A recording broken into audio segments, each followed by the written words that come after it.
Si alguien trata de resolver la pregunta ¿desde cuándo las mujeres juegan fútbol?, es posible que no pueda dar con una respuesta exacta. Lo que sí puede contestar es que uno de los primeros registros que se tienen de dos equipos de mujeres enfrentándose en un campo de fútbol está en Escocia. Según el Departamento de Historia de la BBC, en el siglo XVIII en pueblos como Inverness se veían las caras, una vez al año, dos equipos femeninos, uno conformado por mujeres casadas y otro por mujeres solteras. El motivo era que los hombres solteros que veían en esos encuentros elegían a su prospecto de futura esposa basándose en el talento que tenían con la pelota al pie.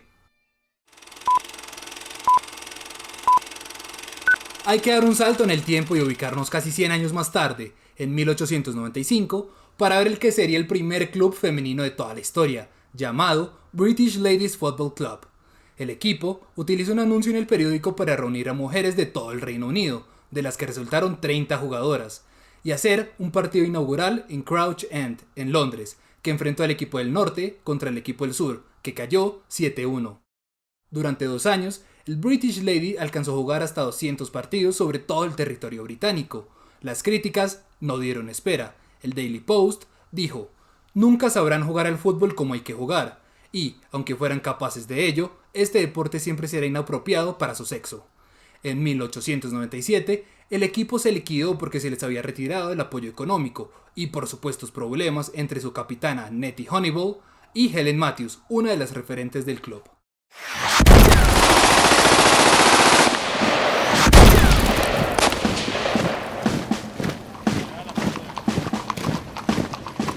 Dieciocho años después, cuando el mundo estaba en guerra por primera vez, el fútbol femenino dio otro despertar, fuera de los campos de batalla.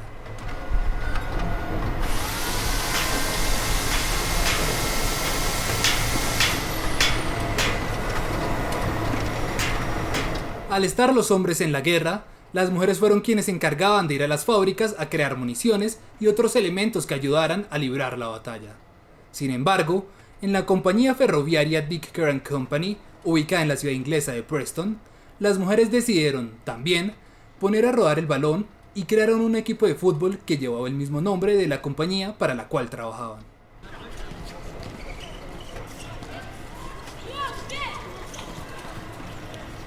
Este equipo femenino no solo fue el primero en el que sus jugadoras salían en pantaloneta a los partidos, sino que también fue el primero que salió de la isla británica a jugar contra los equipos de Francia. Además, el Dick Kerr Ladies también se hizo una gran reputación en Inglaterra, incluso organizaba partidos benéficos en favor de la Asociación Nacional de Soldados y Marineros Dados de Baja y Discapacitados. A estos encuentros acudían miles de personas que se impresionaban al ver a las mujeres del equipo. Cuando los disparos cesaron y los hombres regresaron a sus países, la Football Association temió que el éxito de Dick Kerr Ladies opacara el de los equipos masculinos en Inglaterra, por lo que les prohibió a las mujeres jugar en territorio británico. Eso obligó a que el equipo atravesara el Atlántico y fuera a jugar contra clubes masculinos de Estados Unidos. Eventualmente, el Dick Kerrs cambió su nombre a Preston y siguió jugando en lugares donde la FA no tenía jurisdicción, aunque con una popularidad mucho menor a la que tuvieron cuando los hombres no estaban en casa. Aquellos sucesos fueron una chispa que, casi 50 años después, encendió la llama del fútbol femenino, una llama que inició en Inglaterra y fue expandiéndose a otros países hasta formar toda una constelación que hoy vemos de mujeres que tienen el talento y la disposición para hacer del fútbol su vida. En Colombia pasó algo similar. Unas pioneras generaron una chispa del fútbol femenino, que se encendió con una generación superpoderosa y al día de hoy mantiene una llama incipiente pero viva, que busca establecer para el fútbol femenino el nombre que se merece. Miriam Guerrero, Oriánica Velázquez y Carmen Rodallega son solo 3 de las muchas mujeres que decidieron abrir el camino del fútbol femenino en Colombia y estas son sus historias. La discriminación consiste, básicamente, en darle un trato desfavorable o despreciar a otra persona por unas características que ésta tenga. Como vemos, la discriminación existe por cosas como la orientación sexual, la raza o, como lo hablaremos en este episodio, el género. Yo soy Andrés Madero y en este capítulo de Los Colores del Fútbol hablaremos de la discriminación de género en el fútbol colombiano.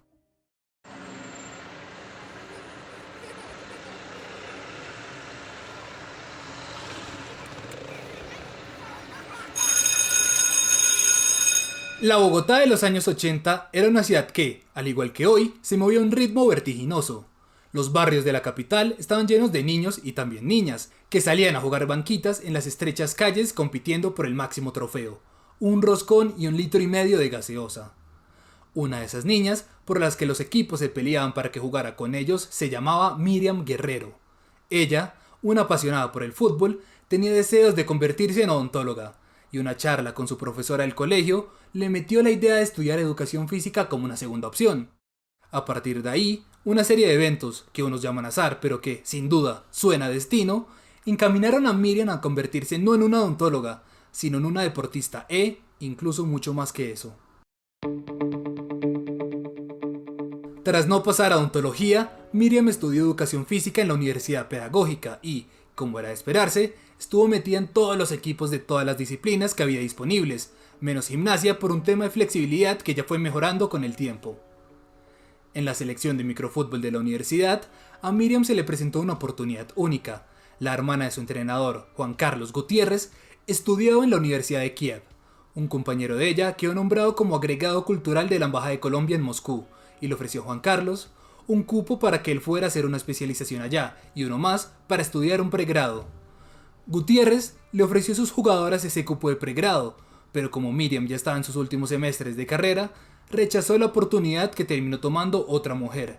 Sin embargo, el destino volvió a mover sus hilos a favor de Miriam y la mujer que había quedado de irse terminó desistiendo de la oportunidad.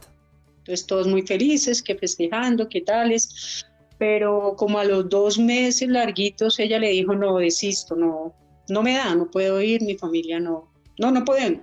Entonces él le escribió a Henry, a la embajada de Colombia en Moscú, y él le dijo, no, hermano, ¿cómo vas a hacer esto? Y dijo, bueno, dejémoslo así. Y como a los pocos días volvió y lo llamó y le dijo, Juan, conseguí otra beca para especialización también. ¿Será que esta vez si hay alguien?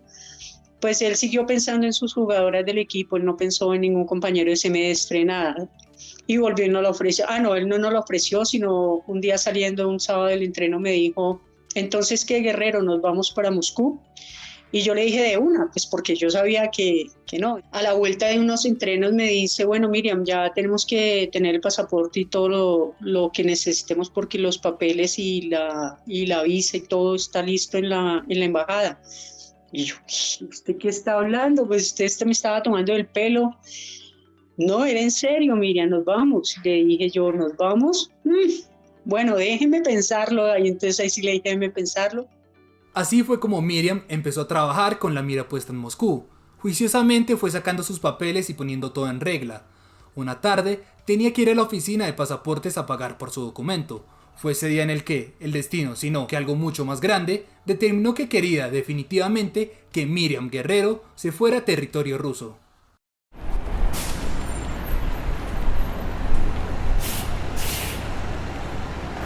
Mi madre me consiguió lo del pasaporte.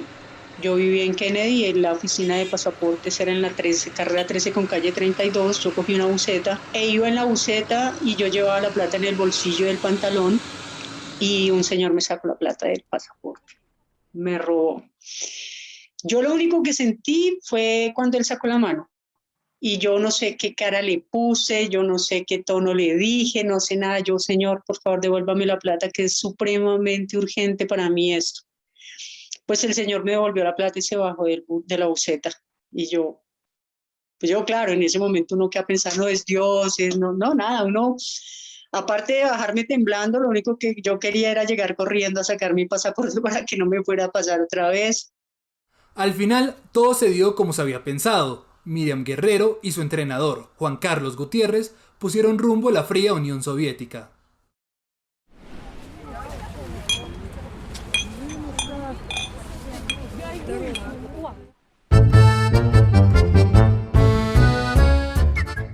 Ya en Moscú, en el año 1987, Miriam se encontró con un obstáculo, y es que en la Facultad de Educación Física de la universidad no querían que ella estudiara fútbol, ya que era la primera mujer en aplicar este posgrado. Le ofrecieron muchas alternativas que iban desde la fisiología del deporte hasta voleibol, pero Guerrero había dejado las cosas claras, o estudiaba fútbol o se regresaba a Colombia. Ante este ultimátum, la universidad le permitió a Miriam estudiar fútbol. Al principio tomó unas clases de ruso intensivo y después ya empezó a ver las cátedras de su especialización.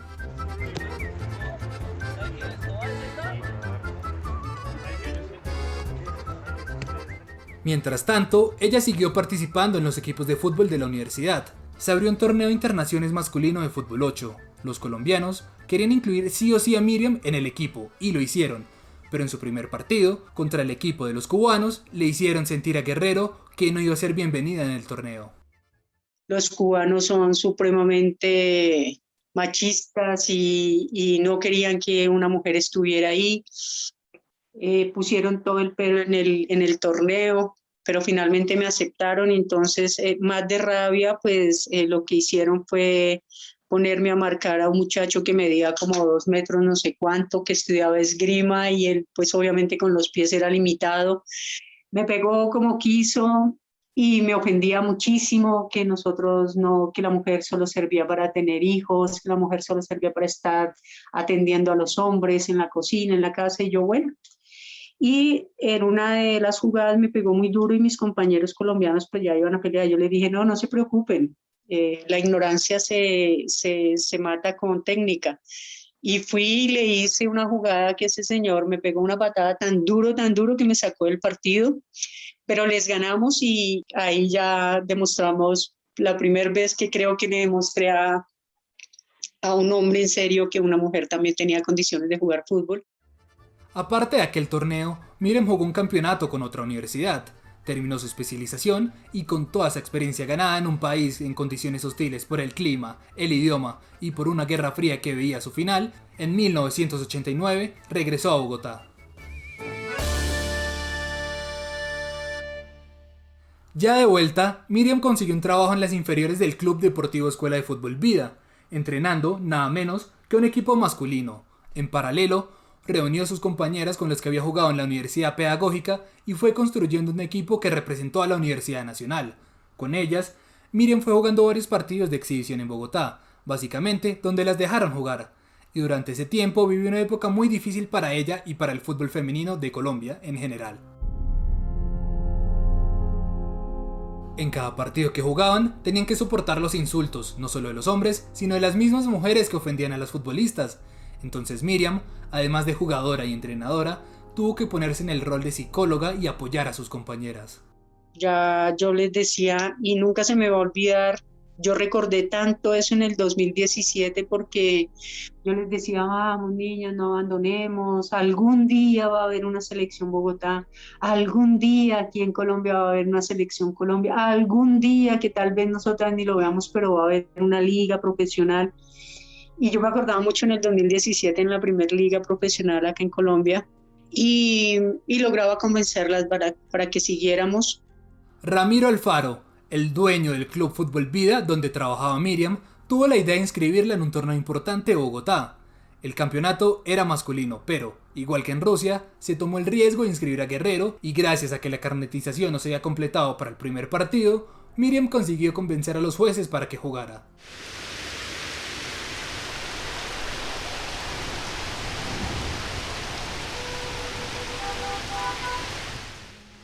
Fue un jueves en la noche. Ante un aguacero de esos que solo caen en Bogotá, en el Campincito ya iba a jugarse el partido. Empezamos a jugar y qué maltrato el de los rivales. No, eso era patada que va, pellizco que viene, me empujaban, me decían groserías, me decían de todo. Yo, Dios mío, ¿qué está pasando? ¿Qué es esto tan loco? Si lo único que yo quiero es jugar fútbol. Me hicieron penal.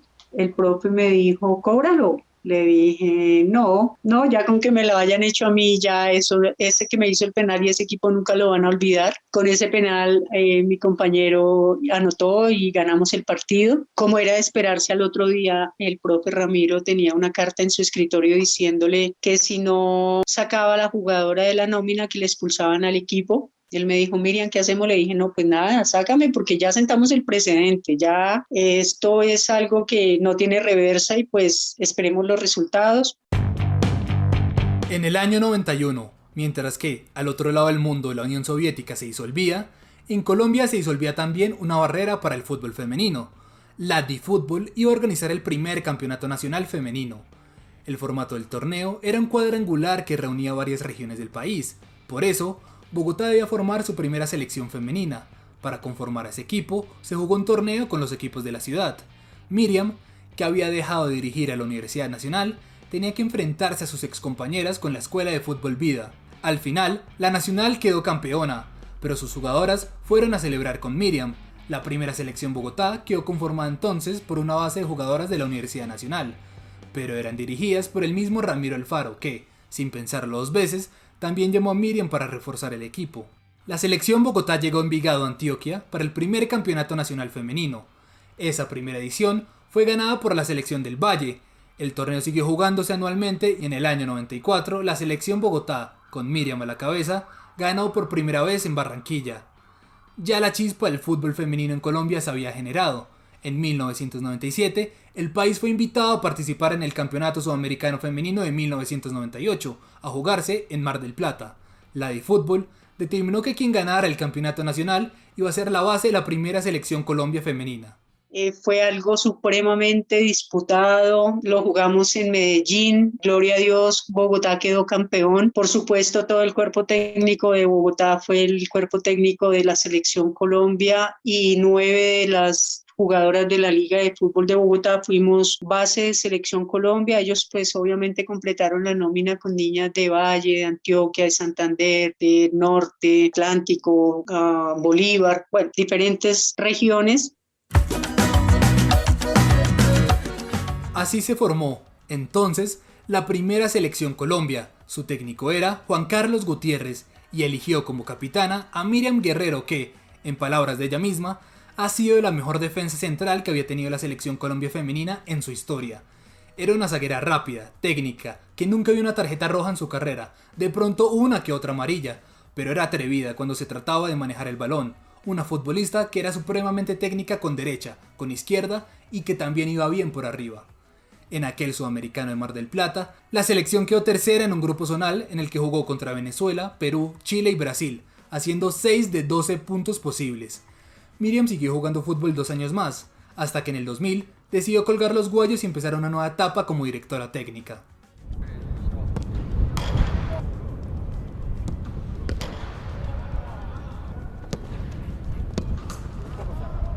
Su primera etapa de entrenadora fue con el Club de Fútbol Vida. Miriam no esperaba que el fútbol de alto vuelo volviera a llamar a su puerta, pero, nuevamente, el destino puso en sus manos una nueva oportunidad para seguir escribiendo la historia del fútbol femenino en Colombia. La selección Bogotá estaba en busca de un técnico. Miriam se postuló y quedó como entrenadora del equipo. Nuevamente, Colombia fue invitada a otro sudamericano que iba a jugarse entre Perú y Ecuador en el 2003, y Miriam fue con la selección Bogotá a jugar el campeonato nacional en Medellín.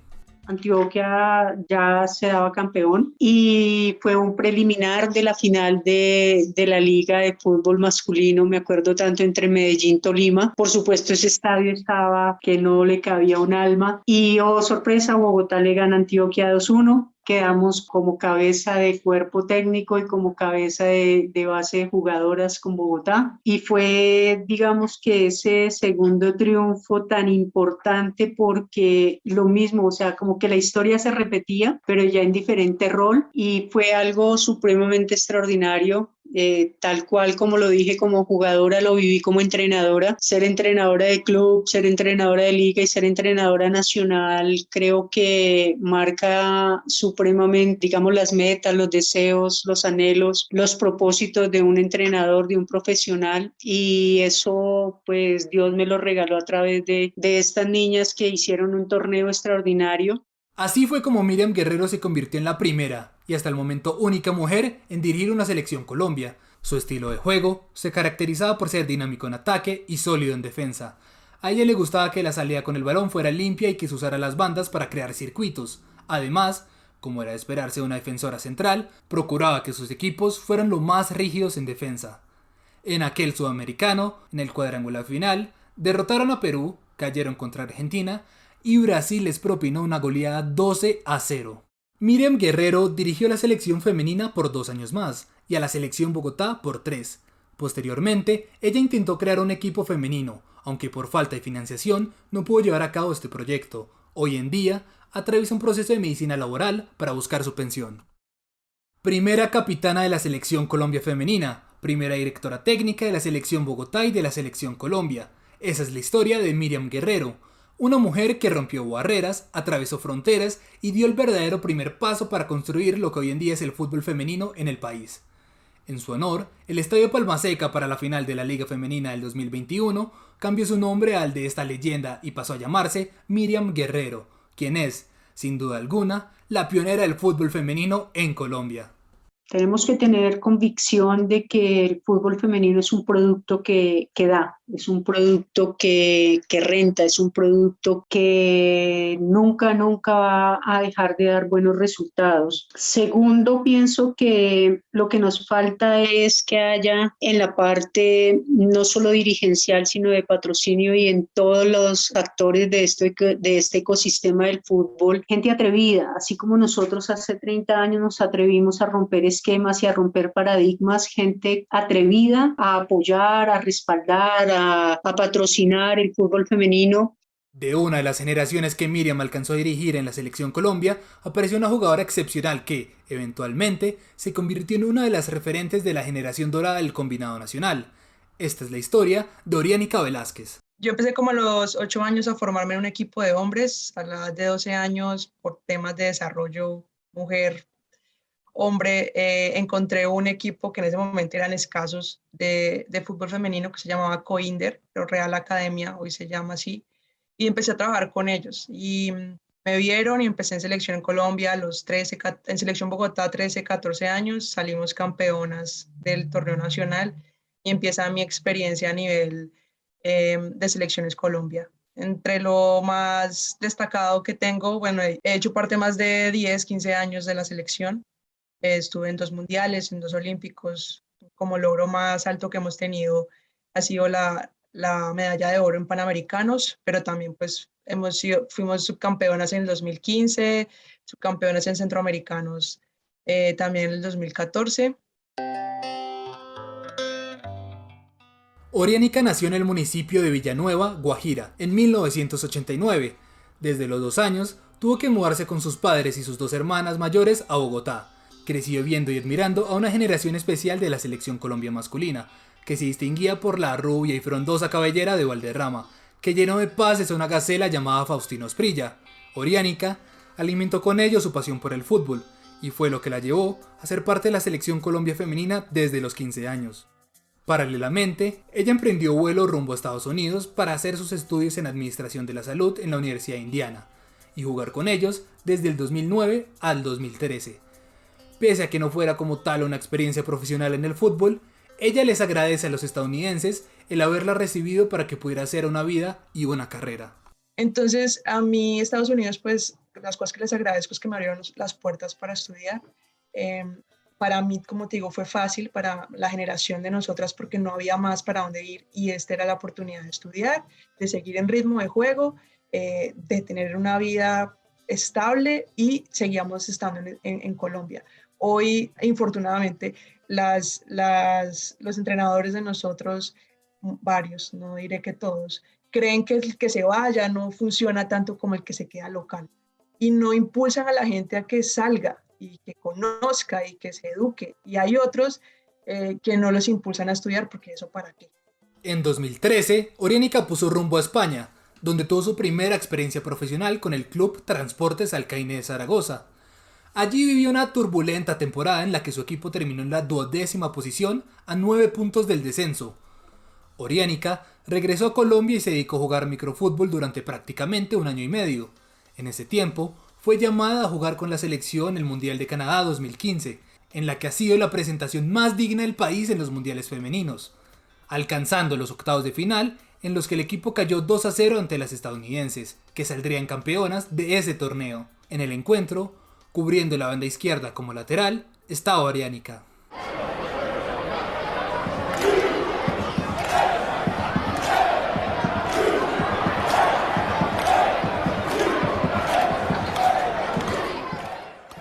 Es inusual ver como lateral izquierda a la número 9 del equipo, pero la realidad es que en el fútbol femenino todas deben desempeñarse en varias posiciones.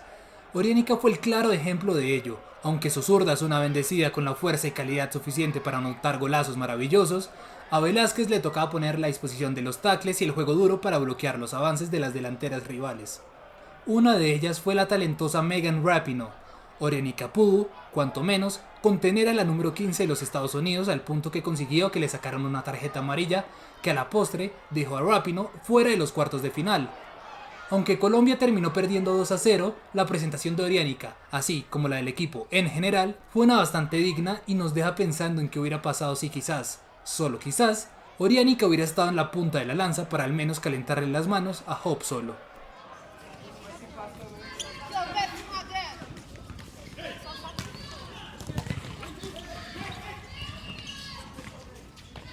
Luego de llevar los logros del fútbol femenino en Colombia un escalón más arriba con aquel mundial, Orianica siguió entrenando y dedicándose al fútbol de salón. Volvió a vestir la camiseta amarilla en la Copa América Femenina de Futsal jugada en Uruguay en ese mismo año.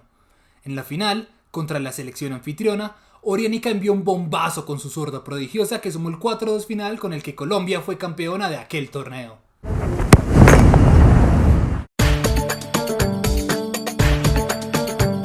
En 2016, el fútbol profesional volvió a tocar a la puerta de Orianica y le ofreció la oportunidad de darle la vuelta al mundo y llegar al Antalyaspor de Turquía. Con los escorpiones de la ciudad Antalya, Orianica consiguió marcar 7 goles en 10 partidos. Esa temporada, la camiseta roja del Antalyaspor la compartió con sus compatriotas Lady Andrade, con quien estuvo incluso en la Copa América de Futsal, y Carolina Arias. Orianica estuvo solo ese año en Turquía, en lo que fue su última experiencia europea, y regresó a Colombia para que, por extraño que suene, pudiera debutar por fin como profesional en su país. Llegó en 2017 al Envigado Formas Íntimas para jugar la primera liga femenina profesional en el país, aunque profesional es un término que a Orianica no le termina de convencer. Yo creo que eso también ha sido una barrera porque muchas creemos que firmar es ser profesional y vestir la ropa de Nacional y vestir la ropa de Medellín o de tu equipo es ser profesional y no siempre es así. Entonces, el estereotipo que ya tenemos de que somos problemáticas, de que somos, no sé, lesbianas, de que somos canzonas, de todo ese tema que al hombre se le permite, pero a la mujer busquémosle cualquier pellizquito para generarle problema, pues no nos ayuda tampoco con muchas jugadoras que no han entendido que nuestra tarea no es solamente en el campo y jugar y mostrar y hacer goles, sino fuera de ella. Entonces pensaría yo que mirando un poquito hacia arriba y hacia abajo ha sido un poco complicado el profesionalismo en mi país, ¿no? Hablando de Colombia. Después de 2 años, Formas Íntimas pasó de estar asociado al Envigado y conformó un vínculo con el Deportivo Independiente Medellín, en lo que fue la última temporada oriánica en el equipo paisa. Ese año, el 2019 fue uno muy especial para ella porque el DIM había alcanzado la final que jugaron contra el América de otra leyenda de las chicas superpoderosas, Catalina Usme. Y aunque en el global las Diablas Rojas ganaron por 3-2, para Orianica fue un momento de felicidad presenciar la magnitud de lo que una final de fútbol femenino significaba para el país. Y vivir esa experiencia jugando y teniendo sobre todo el 2019 que fue un año bastante ocupado para nosotras a nivel de fútbol o por lo menos a nivel personal, que estuvimos en Panamericanos, en viajes, en trabajo, en final de Copa de la Liga. Fue bastante especial poderlo vivir con casi 28-30 mil personas en el estadio de una final y empezar a tener ese contacto de verdad fan, jugador y que te reconozcan por tu juego y digamos que ese ha sido una de las experiencias más bonitas. En 2020, Orianica dejó el equipo paisa para volver a la costa y vestir la camiseta del Junior, aunque en la pandemia no permitió que en Barranquilla pudieran ver mucho a Velázquez destilar talento con su zurda. La hinchada del Tiburón es una que ella recuerda con alegría. En 2021, Orianica Velázquez regresó a Estados Unidos persiguiendo una mejor calidad de vida y un pago igualmente digno en Louisiana Football Club de la segunda división. Una vida tranquila para una mujer que es, sin duda, una leyenda en la incipiente historia de la selección Colombia femenina. Fuera de la cancha, sin embargo, reconoce que el trabajo que le falta a la liga femenil en el país es mucho, y es un llamado no solo a los organizadores, sino a las mismas futbolistas. Ellos saben cómo se maneja el fútbol profesional, pero simplemente no quieren meter la ficha y nos quieren considerar de 0 a 1000 como si fuéramos el masculino. Y si vemos y nos vamos a la historia del masculino, fueron más de 70 años para que el masculino fuese lo que es ahora. Y aún así es malo, seamos sinceros, el fútbol de nuestro país no es el mejor y tú no te sientas a ver un Huila Pereira porque qué locha. Eso no sé, por ahí nacional y eso, cuando ya lo critican porque es para todo. pero es la verdad, y así mismo pasa en los hombres. Yo también, digo, en las mujeres, yo también acepto que hay partidos que yo digo, ay, no, qué aburrimiento estos partidos, que no generan nada, pero hay otros tantos que son muy buenos, y eso es lo que debemos entender para desarrollarlo, pues con tiempo.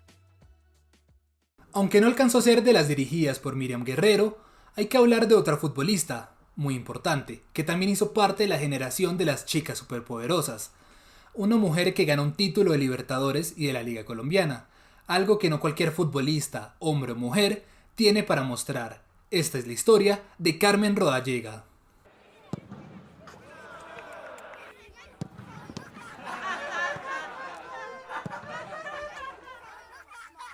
Cuando estaba niña, con los compañeros que me enfrentaba de otros equipos, con la gente de mi barrio, siempre habían palabras, habían gestos, pero siempre me he considerado una mujer de un carácter, digámoslo, muy fuerte, y me he podido estar tranquila sobre ello, poder responder de la mejor manera a esas personas y simplemente yo enfocándome en mi objetivo y en mi meta. Creo que eso lo he sabido llevar toda mi vida y por eso siempre estoy en el lugar adecuado. Y así es, estar en el lugar adecuado llevó a Carmen Rodallega, caleña de nacimiento, a alejarse de las burlas de los demás por ser una mujer que jugaba al fútbol y llegar a la prestigiosa escuela Sarmiento Lora. Creo que no tengo una palabra clave para describir lo agradecida que estoy con la Escuela Carlos Sarmiento Lora. Creo que ha cumplido todas mis expectativas. Fue por medio de ella que logré cumplir muchas metas y muchos objetivos que tenía a nivel deportivo y personal. Si bien la llegada a un equipo profesional se tardó para Carmen, estar en la Sarmiento Lora le ayudó a mantenerse en forma y a ser parte eventualmente de la selección Colombia femenina. 2 años después de aquel sudamericano en Mar del Plata, en el que Miriam Guerrero lideró a la tricolor, a Carmen se le dio la oportunidad para que pudiera vestir la camiseta amarilla en la Copa Bicentenario Femenina de Chile 2010, un torneo hecho para celebrar los 200 años de independencia de ese país. El rendimiento del combinado nacional en ese torneo no fue el esperado, con 3 empates y una derrota ante Japón, que un año después sería la campeona del mundo, pero aquel campeonato fue el primero para Rodallega con los colores de la selección. Su primer gol lo anotó contra Venezuela en la Copa América Femenina del 2010, jugada en Ecuador. A partir de ahí, Carmen Rodallega estuvo en la selección un par de años más. Hizo parte del plantel junto a Orianica Velázquez, que fue el primer Mundial Femenino de Colombia en Alemania 2011. Además, estuvo en los Panamericanos de Guadalajara de ese mismo año y los Olímpicos de Londres de 2012.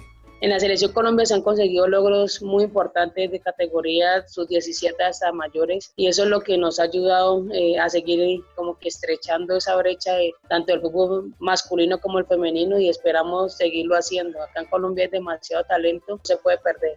Por increíble que suene, el debut como profesional para Carmen llegó mucho después, en 2017, cuando se creó la Liga Femenina. Rodallega hizo parte del Orso Marzo, un equipo vallecaucano que en masculino pertenece a la segunda división. Allí, con 34 años, fue líder del grupo consiguiendo 25 puntos de 30 posibles y anotó 3 goles, aunque el equipo quedó eliminado en cuartos de final a manos del Bucaramanga. En 2018 dejó la salsa vallecaucana por el sanjuanero y se unió a las filas del Atlético Huila. Con las Sopitas dejó su posición de goleadora, cambió la 9 por la 5 y bajó a la lateral derecha. Ese año con el equipo bambuquero no marcó goles, pero en las tandas de penales siempre dio el paso al frente para cobrar el primer tiro y con un cañón en la derecha cambiarlo por gol. Esa actitud con la que siempre iba al primer penal de la tanda le valió oro al Huila. De la mano de Carmen, consiguieron alzarse con la liga ese año venciendo en los penales Atlético Nacional y en la Copa Libertadores hicieron historia llevándole a Colombia su primer título internacional femenino.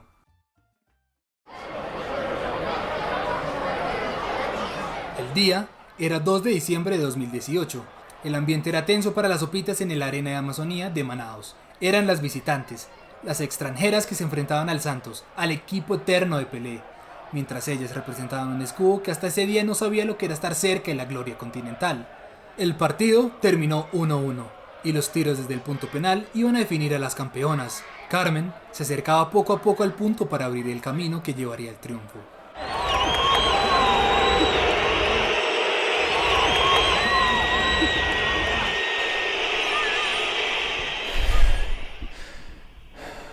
La 5 del Huila tomó aire, viendo la pelota y luego su rival. Tomó un impulso corto y casi sin quitarle la mirada a la portera del Santos, emprendió carrera.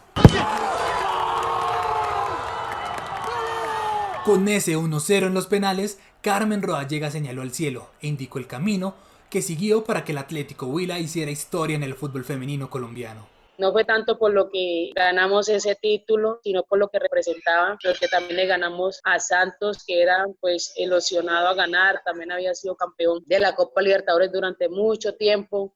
Y digamos que también teníamos algo presente porque ya habían dicho en Colombia que el año siguiente no iba a haber liga femenina, digamos en el 2019. Entonces, una de las cosas que yo hablaba con mis compañeras que nosotros teníamos que ganar ese torneo para poder tener un argumento de decir por qué lo van a acabar, hay talento y hemos trabajado muy fuerte para esto y para que de pronto no continuara iba a ser muy difícil.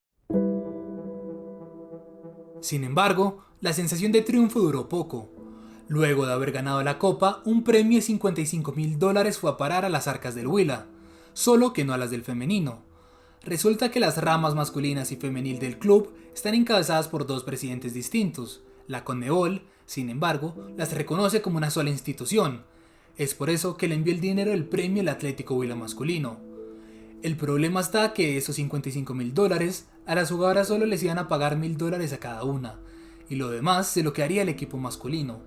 El plantel lo conformaban 19 futbolistas, por lo que un total de $36.000 llegaba al club.